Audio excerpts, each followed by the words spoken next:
бубрегот од левата страна ми беше откачен од местото и беше прекинат на десната страна под десниот бубрег. Тоа е заради дебелината се изместуваат органите или како? Лекарите така рекоа, дека најверојатно ради тоа сало што било обвиено околу органите, левиот бубрег си има откачено, си има поместено на десната страна под десниот бубрег. Во овој момент истиот тој бубрег на контролата последна гинеколошка ми е најден во мала карлица. Животот ти бил загрозен, затоа сака да се задржат?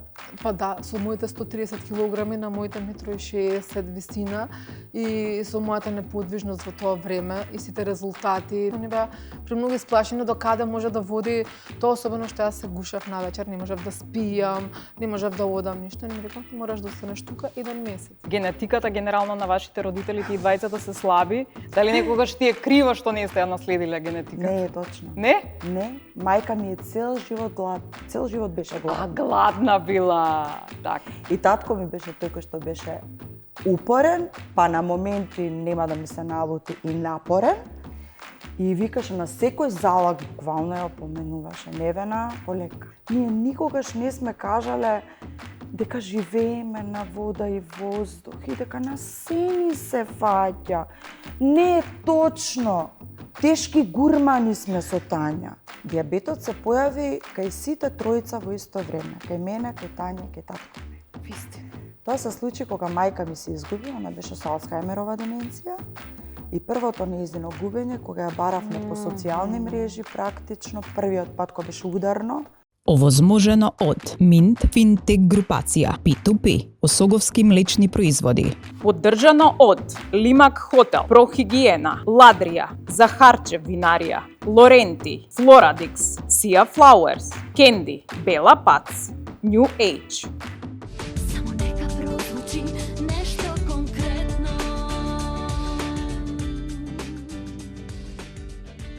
Дебела си.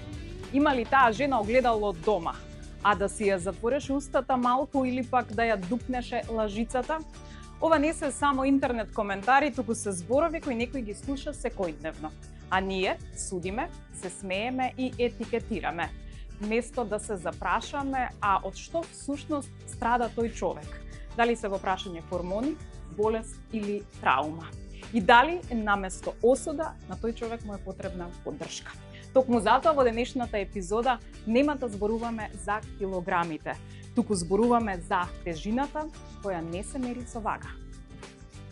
Во оваа епизода носиме реални приказни, а една од нив ќе биде можеби и на вашата колешка или на вашата соседка која што секојдневно ја гледате, ама никогаш не сте ја слушнале нејзината приказна. Затоа останете до крај, а еве ги моите гостинки. Таа има 26 години. Родена е како бебе со нормална тежина, но на една година добива тежина од 20 килограми. Сликите кои ги гледате се од нејзината најголема тежина која изнесува 131 килограм на само 160 сантиметри висина. Мајка е на син, која сега е ослабена, точно 60 килограми. Ќе ја пуштиме малку да прошета како топ модел, за да вие ја видите како сега изгледа Габриела Јанческа. Само нека прозвучи нешто конкретно. Епа, Габриела, добре ми дојде. Добре ти најдов. Како беше шетањето како топ модел, дали се чувствуваш така? Секогаш. Така? Секогаш се чувствувам како топ модел и за 131 килограм и сега. Вистина, од каде таа самодоверба? Не знам. Тоа треба да го носиш во себе, со тоа најверојатно се раѓам. Мислам дека тоа човек или го има или го нема, не може да се стекне. И јас никогаш, дури тоа мислам дека толку многу ми наштеди таа самодоверба, затоа што јас никогаш не се видов во огледало дебел. Секогаш бев најубава. Вистина? Да. Браво, па тоа е единица мерка за самодоверба една Габи. Да. Добро. Како те гледаат другите луѓе? Другите луѓе ме гледаат со различни очи. Тие што ме знаат малку подобро, ме гледаат како што јас се гледам. Убава и најубава. Тие што не ме познаат ме гледаат како дебела, како тосадна. Така што зависи колку ме познаат. Така, имаше 131 килограм и колку време ги имаше тие килограми? 131 килограм имав можеби 3 години. Односно, така, 3 години имав, после пораѓањето на со моето дете. Почнав да качувам по 5 килограми неделно, 10 килограми месечно. Чекај, тоа беше од јадење или што се случуваш? Не беше од јадење. Има голем дел и тука храната, затоа што јадев емотивно, се прејадував, не јадев редовно, јадев навечер. Така што Има голем дел храната, тука се хормоните кои нели и активноста. Јас сум човек кој секогаш бил излезен, работел, работам од 14 години, јас сум човек кој ностоп бил во движење. Се случи пореѓај во време за корона, кога јас останав дома во 4 зида затворена 2 години. Последните 2 години кога излегов од таму имав 131 кг и никој не можеше да ме препозна. Аха, значи ти се здебели за време на короната, претходно по колку килограми имаше најмногу? Секогаш сум била јас покрупна од мојата генерација, секогаш сум отскокнувала со 20 на килограми од мојата генерација, ама тоа никогаш не ми представувало проблем при движење, здравствени проблеми, никогаш. Се до тој ден кога јас останав дома, кога се породив и кога не можев веќе да спијам, да станам, не можев детево да си го прошетам, тогаш веќе сватев колку таа килажа ми представува проблем. Добро, не можеше да се движиш. Кои беа првите оние симптоми кои што се викаш чекај што се случува со мене? Ако викаш дека огледалото не било доволно добро за да ти каже дека треба да се смениш. Првите симптоми генерално се неспиењето, не можеш да спиеш. Тоа гушење кога ќе легнеш и стануваш собајл уште поуморен него кога си легнал да спиеш. Стануваш и кога треба да се свртиш на страна или било како, тебе ти треба помош, мора некој да те подигне или да се фатиш за нешто да се подигнеш. Тоа се првите симптоми дека уствари нешто се случува ти што не можеш да спиеш мирно. А со детето како можеш да го кренеш, да се движиш, да го носиш? Го доеш или? Никогаш не доев, односно доев една недела може. Добро. Тоа не беше ни доење некоја. Не доев, ама ги давав цела сила што имав ја вложував таму, пробував и да го изнесам и да го проштам и да си играм, максимумот го давав од себе, ама тоа не беше мојот максимум. Јас знаев дека јас можам многу повеќе. Добро, а со движењето обично имаат проблем со движењето, дали се тоа на зглобовите или не знам, заради големината на, да речеме, бутините кои што можеби се тријат меѓусебно? Точно, во мојата работа на нозе, јас сум цел живот на нозе. Да, работи како фризерка, само да кажеме, да. И затоа почна нозете, левата нога не можев да ја подигнам јас повеќе од 10 сантима од земја. За да легнам во кревет, јас морав да ја дигнам ногата со рака. Да легнам во автомобил кога требаше да влезам, истата поставка се случуваше. Јас морав левата нога сама да ја дигнам, затоа што не можев повеќе од 10 сантима да ја дигнам. Тоа е благодарение на таа вода која сум ја насобрала во сите зглобови. И ред таа вода почна да ми се ронат зглобовите. А така, а чувствуваш и болка? Чувствувам и се уште покрај намалени 60 килограми. Јас се уште ја чувствувам истата болка во моментов како седам, мојот терет е на кичмата, јас морам да се поместам во текот на емисијата. Слободно помести се на место. Затоа што мене како и да седам не ми е удобно затоа што теретот ми е на кичмата. Аха, и ги имаш тие проблеми. Добро, ќе се навратам сега пак наназад, затоа што и како дете си била гојазна. Од секогаш, значи јас сум родена како нормално здраво дете. На една година добивам 20 килограми, тогаш станувам баш балканско дете, црвено, бело, румено, дебело, со обравчиња, со витки на раците, што викаат да го изедеш. Само кај нас е тоа здраво дете. За жал, се уште има луѓе што мислат дека црвено, бело, дебело е здраво дете. Така, тогаш ти дава многу да јадеш или ти си подкаснуваш и се криеше да се јадеш? На една година не можеш да јадеш. Така, тоа значи што не ти можеш сакаш. ти сама да јадеш, така? Мора некој да ти даде. Сега, порано ги обвинував моите родители, од овој аспект не, веќе не, а порано века зошто го правеле тоа, ама можеби толку знаеле, можеби баш тоа црвено, бело, румено дете требало да се постигне. Можеби со тоа ти давале љубов, затоа што кај нас има и балкански дека љубов е ако на некого му дадеш храна да јаде. Точно. Така. А велиш им беше и љута на родителите? Да, кога бев љута, никогаш кога сум во текот на растењето, се до тие 131 кг, не бев љута на никого, некако се сакав таква како што сум и немав проблем со тоа. Се до моментот кога јас почнав да се испитувам, да се лекувам, кога почнав да барам спаси, кога јас на 23 години чинам тогаш имав, јас имав болести повеќе од мојата баба на 64 години сега. Што се случи? Во тој момент, првите сознанија ми беа дека имам инсулинска резистенција, дека имам тумори или чворови на тероидната. Почнав со 2, во овој момент имам 4 и една циста. И имав инсулинска резистенција, мислам дека кажав, и бубрегот од левата страна ми беше откачен од местото и беше прекленат на десната страна под десниот бубрег. Тоа е заради дебелината се изнесуваат органите или како? Точно, лекарите така рекоа, дека најверојатно ради тоа сало што било обвиено околу органите, левиот бубрег си има откачено, си има поместено на десната страна под десниот бубрег. Во овој момент, истиот тој бубрег на контролата последна гинеколошка ми е најден во мала карлица.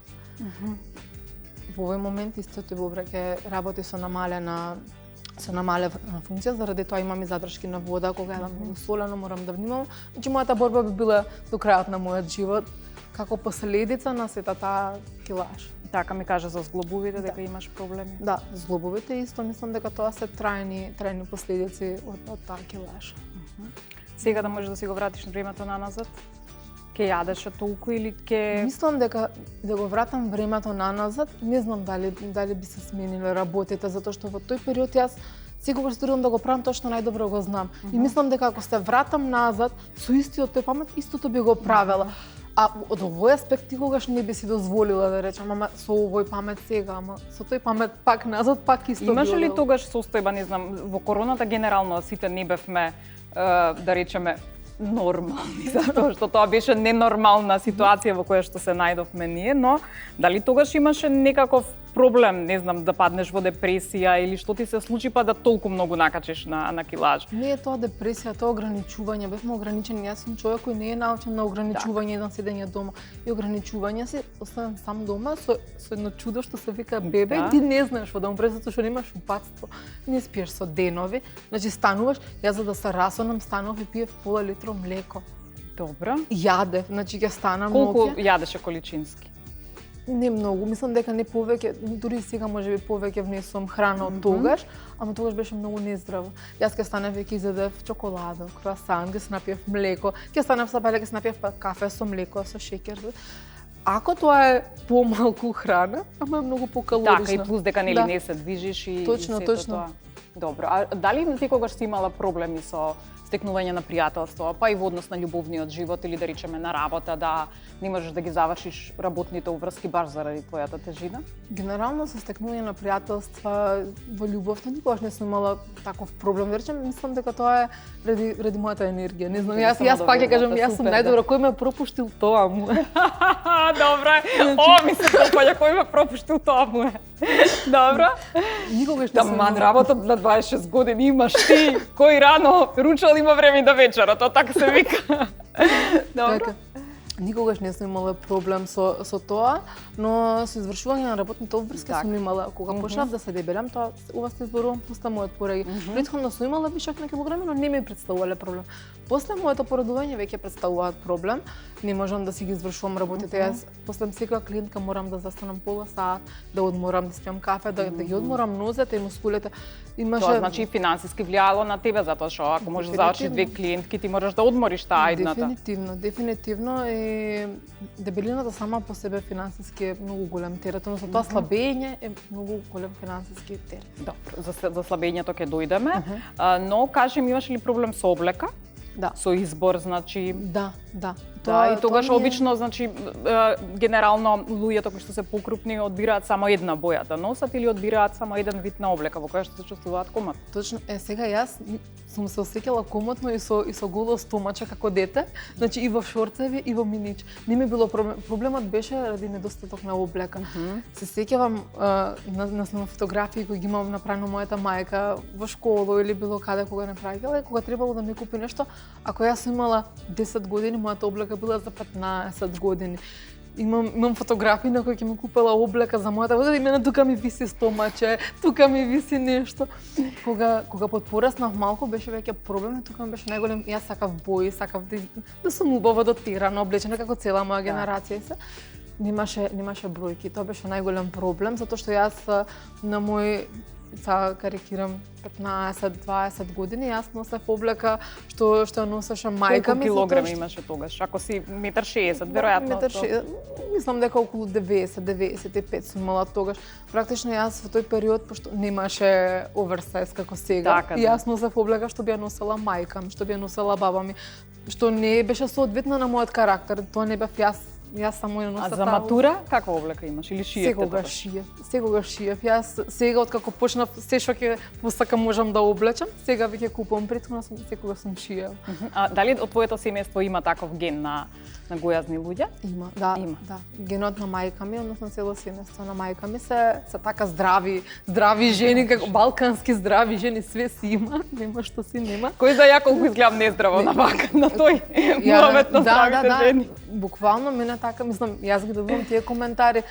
зошто сега па не може ти вака, како не лечиш ти на мајка вака, значи не можеш ти да бидеш манекенка. Се знае, балканска жена мора да си има од се помалку. Малку болести, малку вишок, малку болести да си има. Балканска жена е тоа, мислам, типична. Јас се случувам секој ден со тие критики. Кога слабев, кога почнав да слабам, добивав: леле, што си се направила, што си се сушила, вака ли, на што личиш сега, нема живот во тебе. Сега кога ќе покачам 2-3 кила, не знам, нели си дозволувам. Да, леле, сега пак се дебеле, шо, значи никогаш нема да си доволна, никогаш нема да си совршена и јас не се трудам да бидам совршена. Совршена сум секогаш за себе, без разлика со плюс или со минус килограм. Така, одлично, се допревме до слабењето, кој беше тригерот, моментот кога одлучи да слабееш и како одеа оние процесите. Само да кажеме дека природно си ослабена, немаш операција на желудник. Немам операција. Немаш оние кои што ги ставаат прстени на желудник, немам балони, ништо немаш. Никаква терапија, никаква, значи само со храна и со вежбање. Со храна и со вежбање, добро. Значи, кој беше денот? Месецот го памтиш ли кога рече доста до тука Габи, до тука ти било јадењето, затвари фрижидерот? Не го памтам и немаше, тоа беше многу спонтано. Се случи кога отидов на лекар, кога ми ги најдоа тие болести што ги спомнав пред. Веројатно туморот најмногу те исплаши. Не ме исплаши толку болестите, пошто некако таа моја самодоверба ми кажува дека јас го контролирам моето тело, не тоа мене.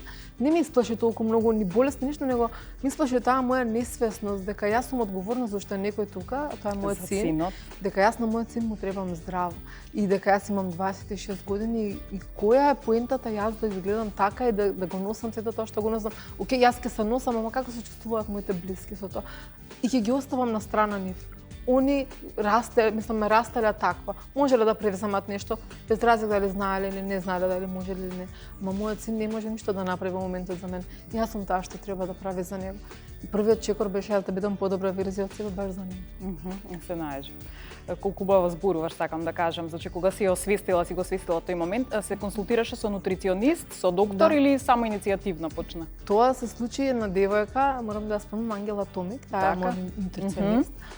Она ме најде мене, не јас незе. Она се понуди повеќе пати да ми помогне и да ме спаси од таа голгота во која живеев тогаш.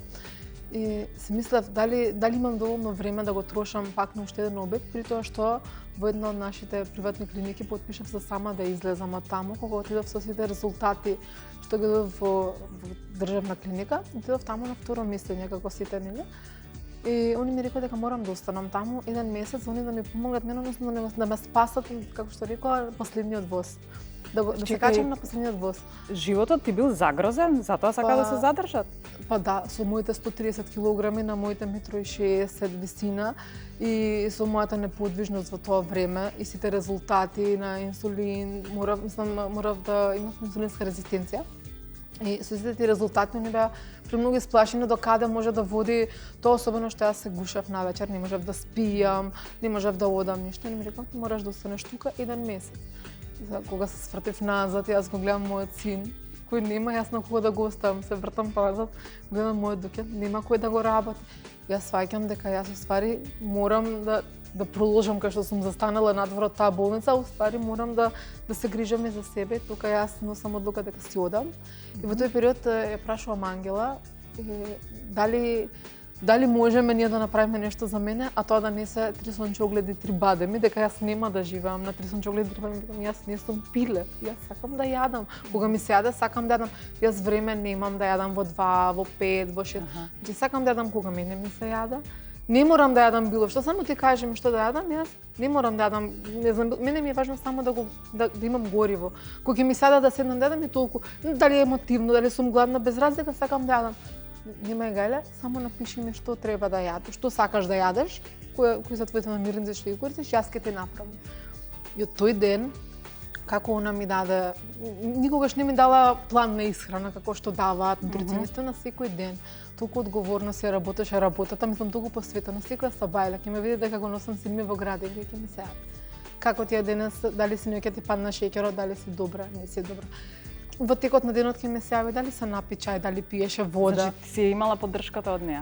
Најголемата поддршка во тој период и морам да се заблагодарам вака и тука јавно стека да ја зборувам неза и морам да ја се заблагодарам јавно колку ми помогна. Најголема поддршка во тој период ми беше она, зашто јас во тој период барав повеќе опции како да си помогнам на себе, сите ми викаа ајде ти само јади, па после желудникот ќе го оперираш, ајде јади па ќе плаќаме нутриционисти, нема гајде и тоа ќе го јадеш па и друго ќе јадеш. Некако и најголемата поддршка ми беше она, за се генерално ми беше она најголемата поддршка. За колку време ослабна? Значи тие 60 килограми за колку временски период ги намали? Па веќе 2,5 години скоро се тие 60 килограми. Цел човек си ослаб. Да, Буквално. цел човек, буквално цел човек. И сега во обликата што тогаш сум ја носела, сега можам да влезам јас и уште еден Не ни текна да донесеш една да видиме како изгледало. Имаш сега во моментов вишок кожа со која што се соочуваш, тоа го имаме и на сликите, можеме да го покажеме. Што е следниот чекор, значи сега? Треба да одиш на операција за отстранување? Следниот чекор е многу би сакала, мислам не само како желба, немам јас комплекси како што кажав претходно, немам комплекси од таа кожа, никогаш не ми било проблем да шетам со толкава килажа, сега не ми е проблем ни со вишокот кожа да се шетам и да ме гледа. Но проблем е во летните денови кога таа кожа веќе почна да прави проблеми, кога таа кожа веќе почна да се знои, да се отвараат рани. Тога веќе сваѓам дека следен чекор е операција и отстранување на вишокот кожа кој го имам на пределот на нозете, стомакот, рацете. Така. Добро, и само пред да ја воведеме и нашата следна бустинка, само да те прашам, значи, како успеа да не се вратиш, односно она кога ќе замириса храната тука некаде, она да кажеш нема да јадам. Или како беше тоа одлуката? Немам проблем со тоа, ако речам дека нешто ќе направам, значи све е во главата. Све е во главата и мислам дека ако сами ние не се сакам, никој нема да не сака, ако ние не одлучиме, никој за нас нема да одлучи. Така што се е во главата и препорака вака за секој што сака да почне, не да почне со нутриционист, да почне со психолог. Да го решиме проблемот во глава, после да решаваме проблем со храна. Мислам дека прво почнува од главата. Мене барем се ми почнува од главата, додека не си го направив разговорот сама со себе и да си ги ставам приоритетите на прво место, немаше да почнам и немаше да постигнам толку успех. Така, одлично, добро. Ќе останеш тука и понатаму ќе продолжиме да зборуваме. Сега ќе одиме со една поинаква приказна. Таа е глас што сите го препознаваат.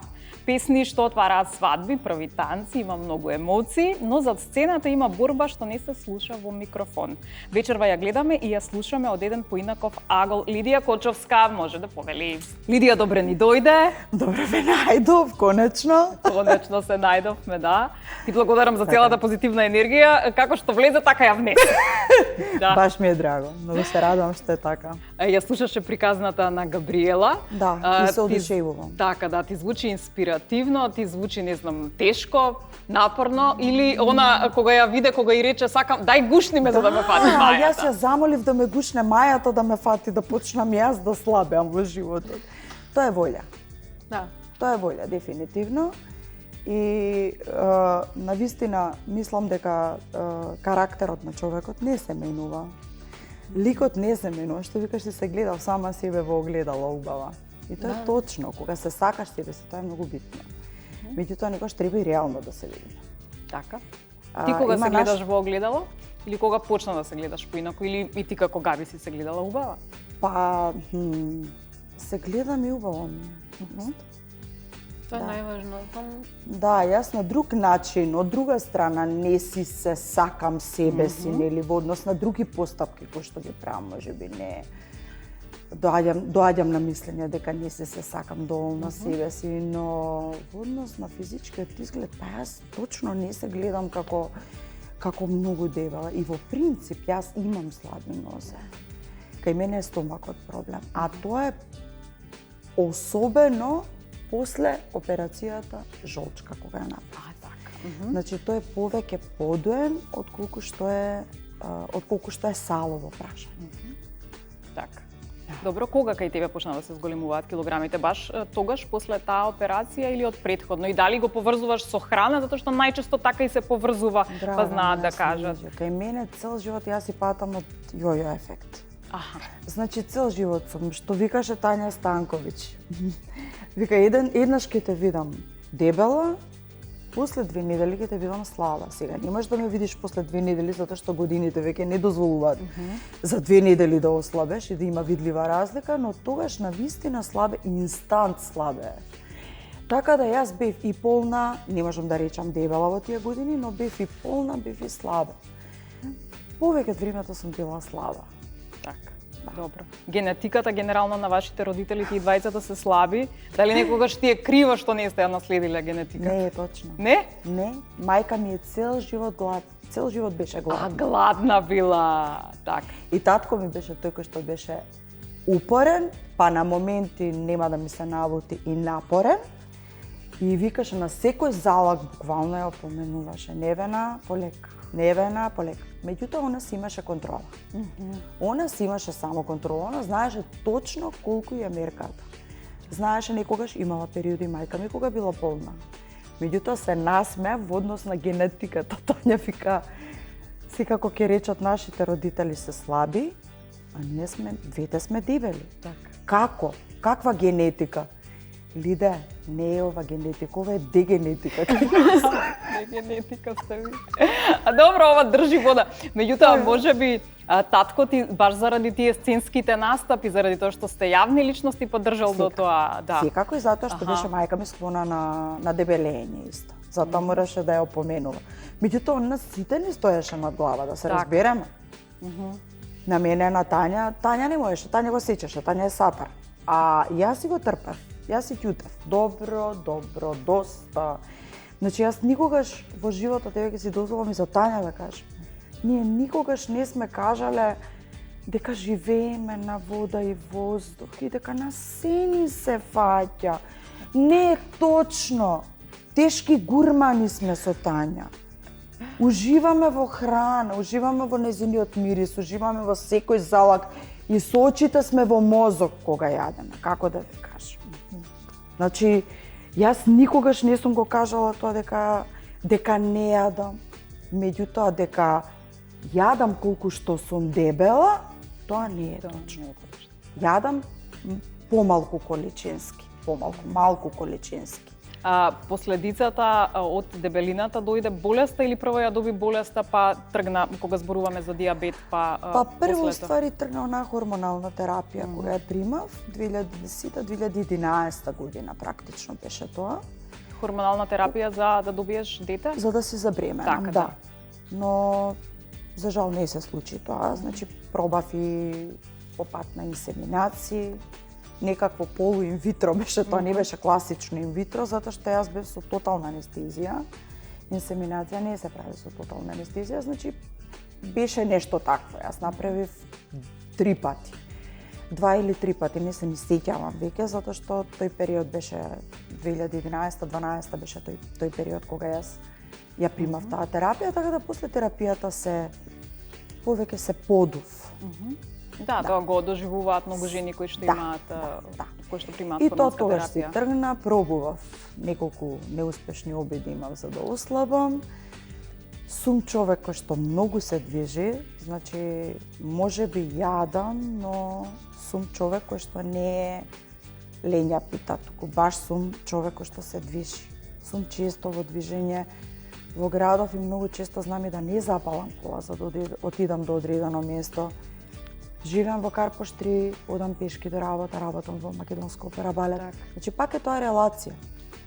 И никогаш не одам полека, одам темпо држам. Имаше ли случај на, да речеме, депресија, разочараност после неуспешност? Да. Па тогаш некако храната да ти станала утеха, затоа што многу често и тоа го не. Секогаш ми била храната утеха, да се разбереме. Да. Само годините си го менуваат и телото и метаболизмот и начинот, нели? Јој ефектот е многу поредок, него стануваш на една килажа подолго време, да речем. Се додека исхраната, ако си на режим, не ти стане стил на живот. Тоа е најтешкиот момент, уствари. Така да, ќе се обидам сега, повторно, и се надевам, сега сум веќе во менопауза, и тоа си го прави своето. Да. И тука, килажата се станува, да речеме, стагнира. А оди, ќе отиде надоле. Ќе ми каже и докторката ендокринологот. Секако. Посебно за хормоните. Секако, А ме интересира за диабетот. Подоцна се појави? Диабетот се појави кај сите тројца во исто време, кај мене, кај Тања и кај татко. Вистина. Тоа се случи кога мајка ми се изгуби, она беше со Алцхајмерова деменција. И првото нејзино губење, кога ја баравме по социјални мрежи, практично првиот пат кога беше ударно, кај мене беше многу чудно, затоа што јас почувствував страшно сушење на устата, значи како без плунка да бев. И беше многу чудно, ама така ми реагираше мене, пошто имав и низок притисок, и тоа како генетски дел од страна на мајка ми, она беше цел живот со низок притисок. Мислев дека притисокот ми е низок заради тоа, мене ми е така.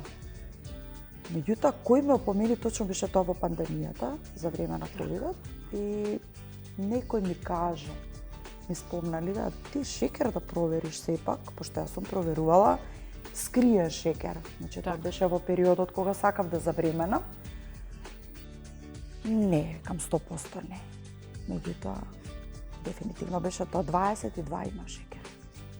И од тогаш почнува таа твоја борба и секојдневно се буцкаш, како иде тоа? Не се буцкам јас. Не? Од нас тројца само Тања се буцка, а јас и татко ми сме се уште на таблетарна терапија. Така, да, но последица имаш и со губење Меѓутоа, на еве видот. Тања си се буцка и за нас. Ај, ама Јаде се заедно. Јаде да сите. Она се буцка за да јаде. Па не точно, да, така е, мислам.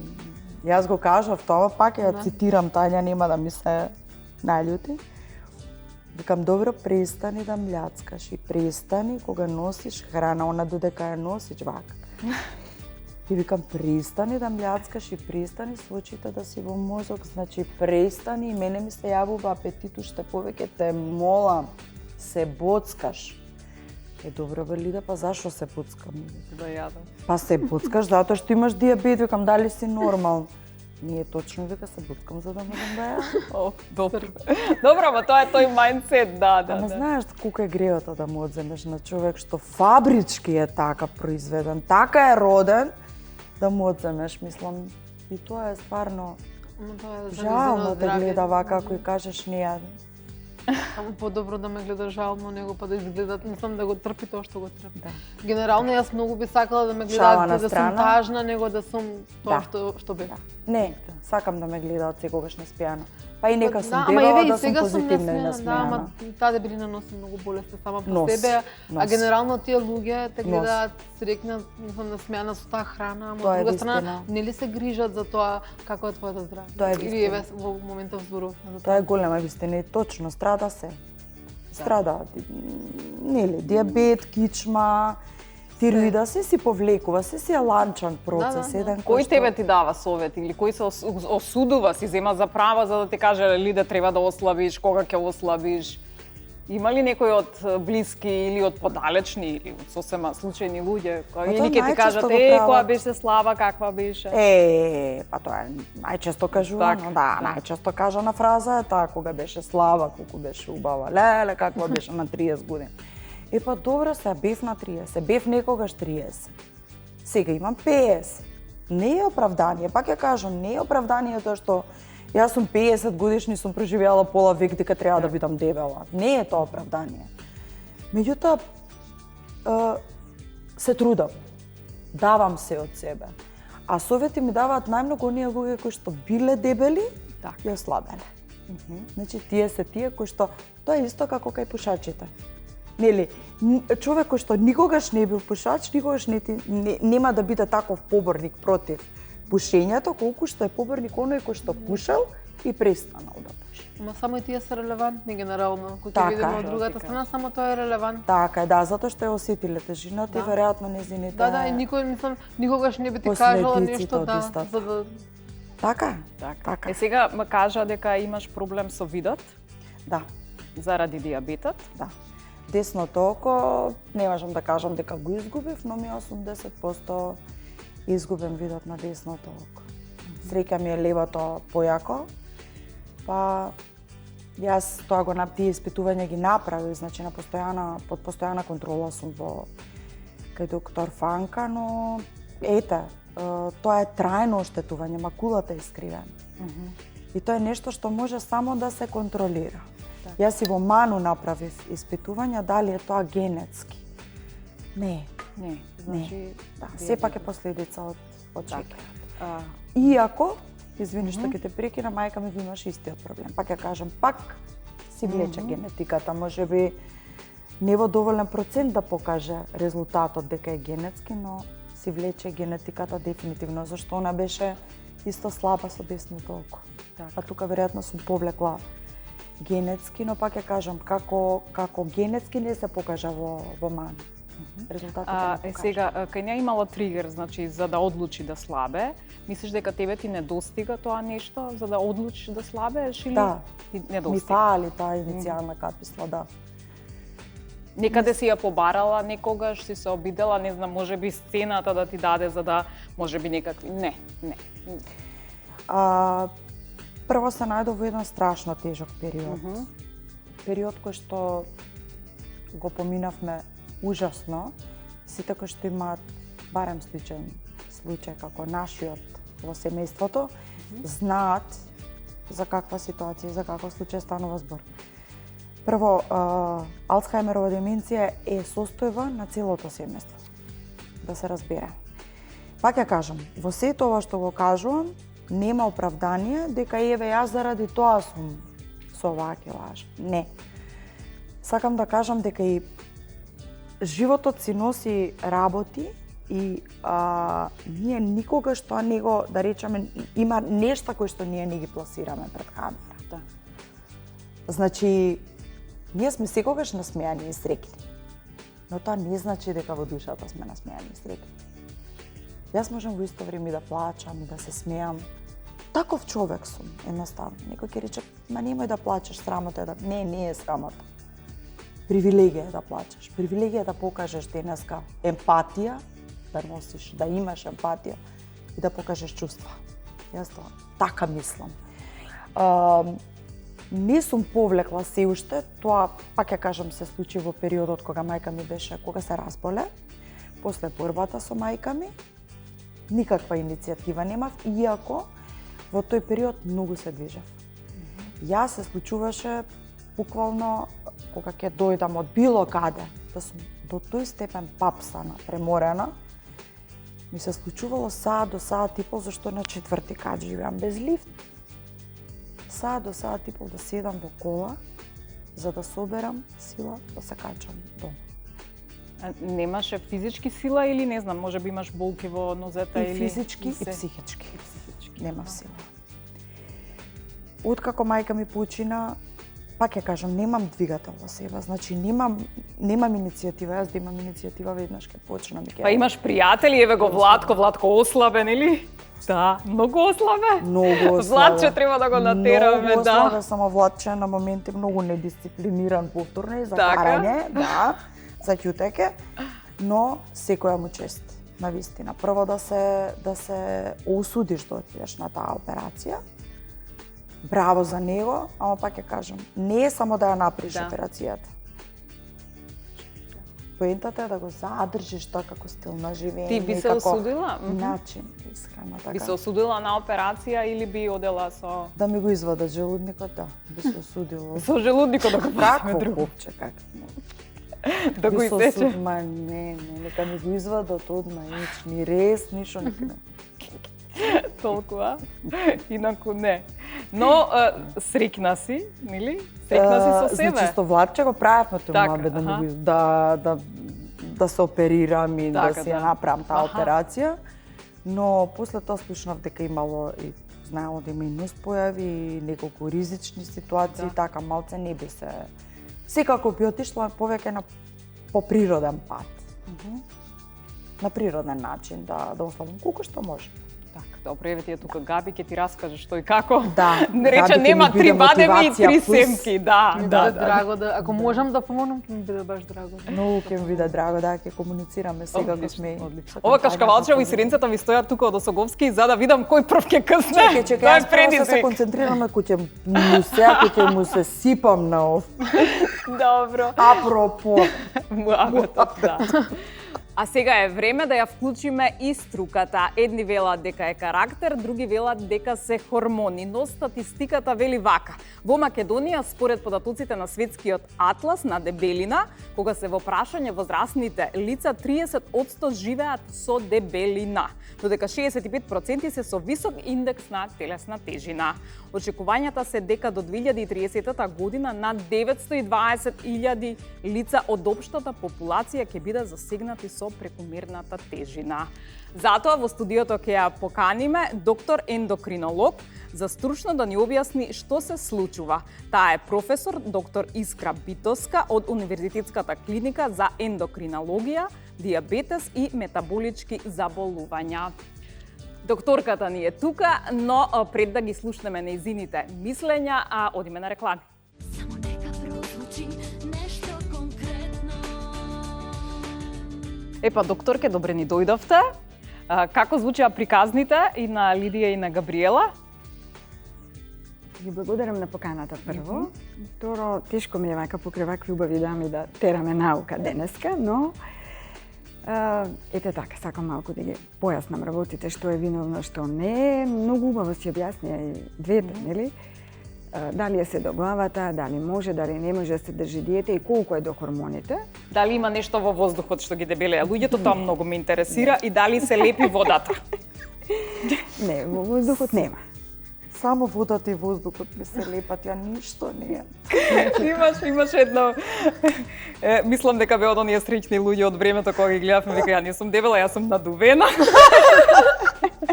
Така да најверојатно. Само подвоена, не сум дебела. Кажи ми се. Не, она што најчесто го среќавам во дебеки, нели, се бавам со дебелина и работам на таква клиника, е тоа дека стресот ме дебели. Значи, стресот ме дебели, да. Значи, јас сум под силен стрес и стресот ме дебели.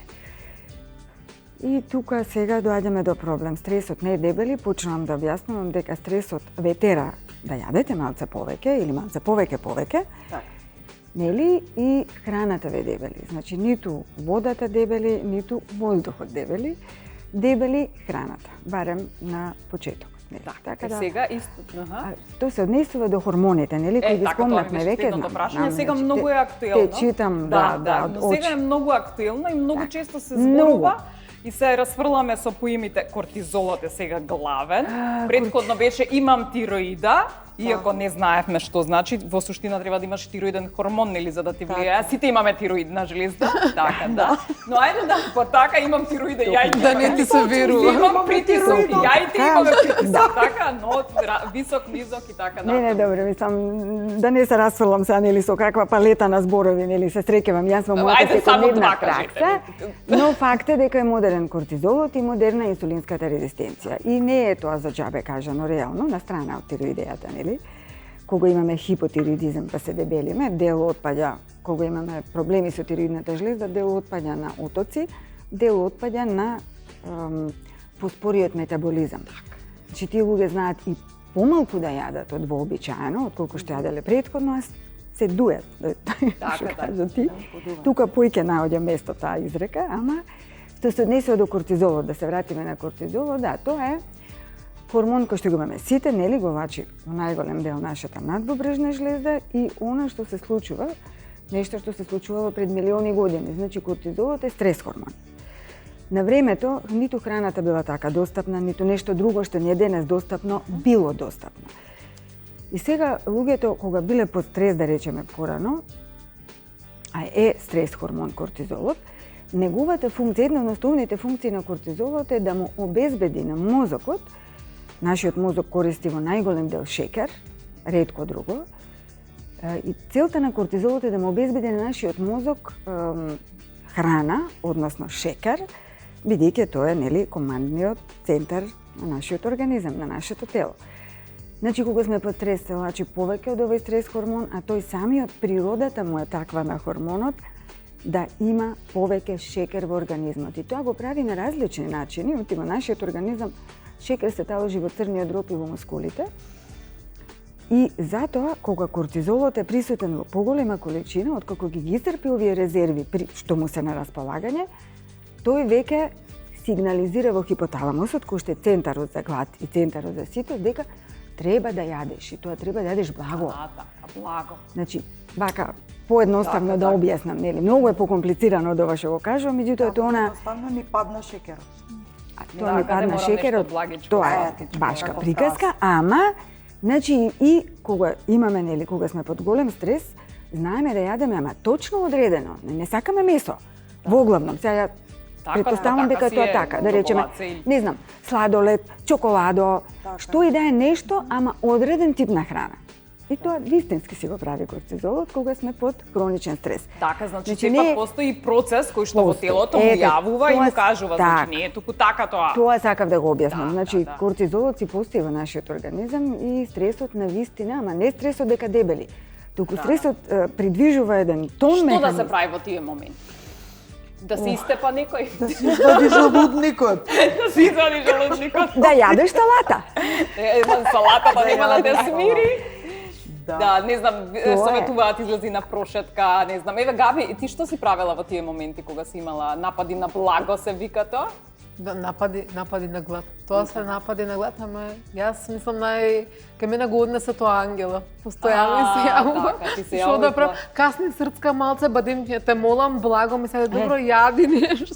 Аха, така да направиш замена. Ама добро, многу често се случува кога ќе иземе благо ми се јаде, чекај едно јаболко, па благо ми се јаде, па чекај бадемче. Или црно чоколада. Или црно, да. Или мед. И на крајот пак ќе завршиш на тоа, кругот. Пак и тоа треба да се дозира. Кругот е тоа. Јас во тој момент ми беше најбитно дека јас имам на кој да го кажам тоа, дека мене ми се јаде сега. Да, и да ме истуша и да ми каже, мене ми беше најважно тој дека мене ми се јаде и вака и така некој да ти каже па касни, па да, не само касни, него добро срцка сега ти се јаде, окей. Ај малку касни од ова. Да. Нека биде тоа за сега. Нема обвинување, така, да, нема, окей, мене многу е битно кога некој таков имаш во животот да ти каже, окей, касни малку, ај покасно ќе видиме што ќе правиме. Кога имаш со некој да искомуницираш во тие моменти, ми се јаде ова, не ми се јаде тоа. Многу е важно кога ќе ти слуша некој. Кај мене шекерот не бил проблем. Значи ретко вака да падне шекер, па нешто благо да земам, ама сум лебарка тешка. Значи тука ми е мене. Фличка кога ќе замириса тоа.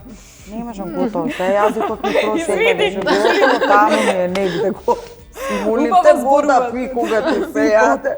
Убаво зборува Габи за поддршката, токму тоа е и идејата на целата иницијатива Круг на поддршка, која што нели се разви, која што кампањата тече од март годинава, затоа што на луѓето кои што имаат проблем со тежината не им треба осудување, не им треба она аман затвори си ја устата, нели, туку во суштина им треба многу голема поддршка. Баш треба гласно да го кажат проблемот. Да, значи го кажуваш и го поддржуваш, значи не ајде ти затвори устата или не знам она дупнија лажицата, ќе видиш како, значи се соочуваат генерално со проблеми, пошто тоа е зависност. Голема зависност од која што треба некако да се ослободиш, докторке, така ли е? Исто со кортизолот, пошто сега нели тука треба ја да објаснам нешто за хормоните. Па добро, не морате се. Тоа не е задача. Значи кортизолот има таа особина кога еднаш ќе му дадеш да јаде, он си го складира. Си вика јас не знам утре кога ќе ми даде пак. Ова или овој, нели, храна. И тоа му е задачата на кортизолот кога еднаш ка јаде. Значи он си го складира, особено си го складира нели во централниот дел, во абдоминалниот дел си го складира храната и тоа е тоа. Си чува така да тука е поентата, значи како да го излажеме тогаш кортизолот? Како да го излажеме? Значи под стресом? Хормоните како? Има ли некаква лажга, има ли некаква вакцина против? Не се дава многу лесно кортизолот. Тука е проблемот. Не може многу лесно да се залаже. Тоа му е работата и он си е програмиран така дека тоа така ќе биде. Тоа значи ама со умот ако го залажеме, ако имаме цврста волја. Така е како што рече се до глава. Значи све до умот. А што се однесува до брзото јадење, ме потсети сега Лидија да кажам, значи потребно му е да мозокот, значи хипоталамусот, нели центарот за ситост, за 20 минути му треба од првиот залак додека да почне да реагира центарот за ситост. За 20 минути можеш многу да се најадеш. Чекај, од кога ќе изедам нешто? Од првиот залак, додека 20 минути регистрира дека се изедам. Додека мозокот да регистрира дека има храна во телото, му се потребни 20 минути. Затоа да речеме и французите.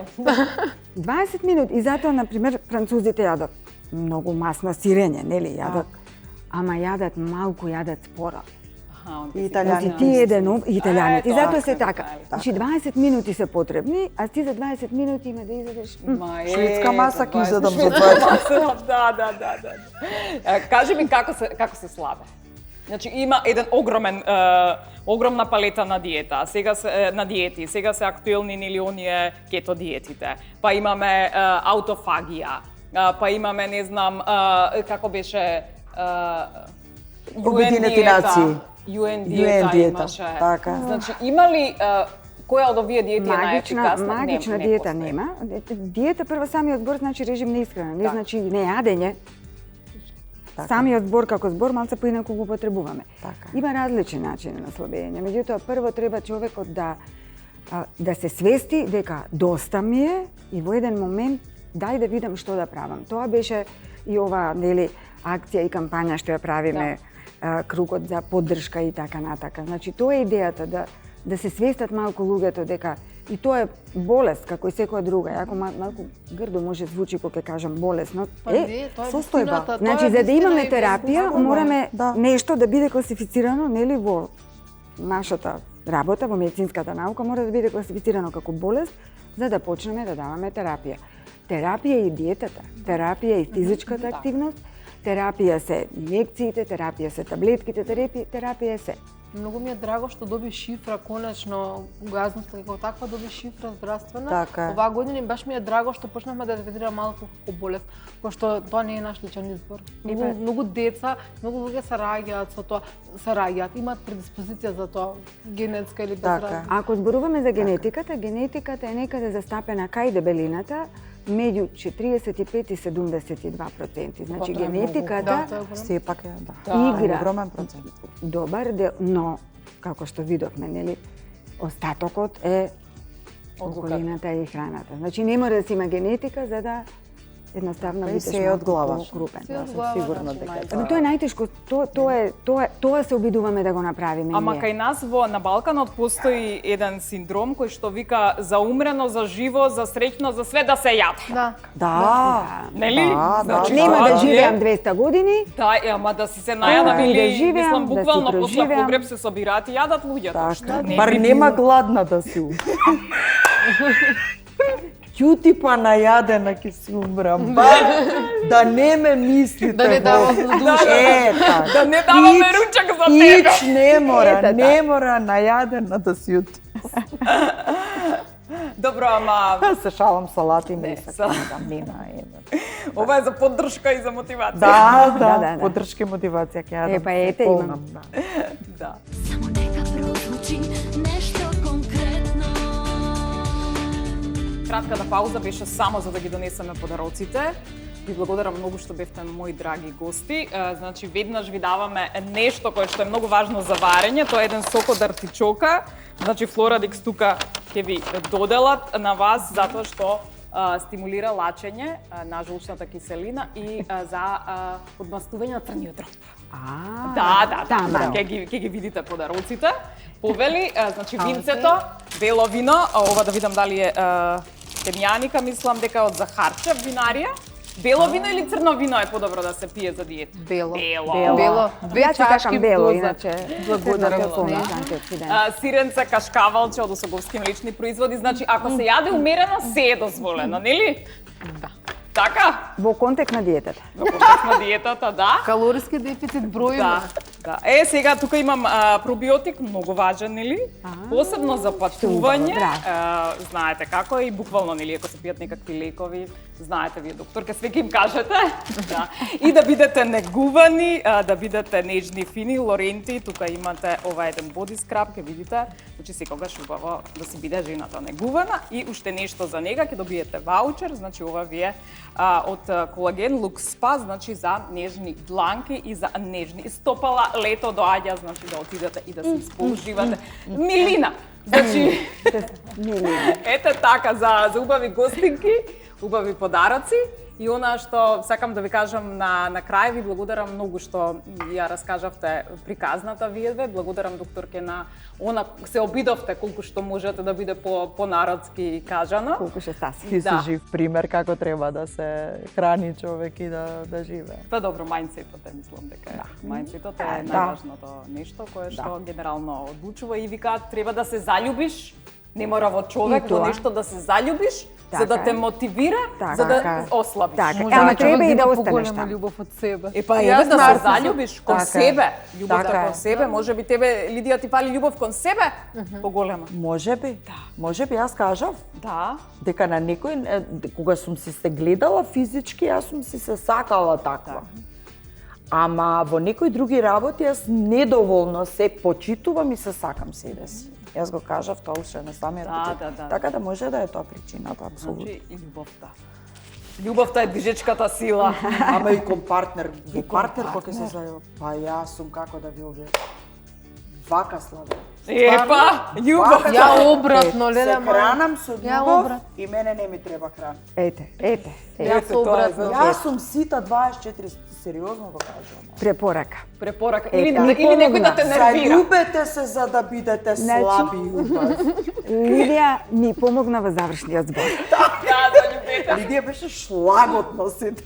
Ете. Значи љубовта, ама ти викаш па ти јадеш. Нека мене, добро, јас сум друг човек, Јас себе си се сакам, добро. Јас себе си се Ти сакам некој да те нервира, пошто викаат ти со нервоза. И тоа паш тоа јадам.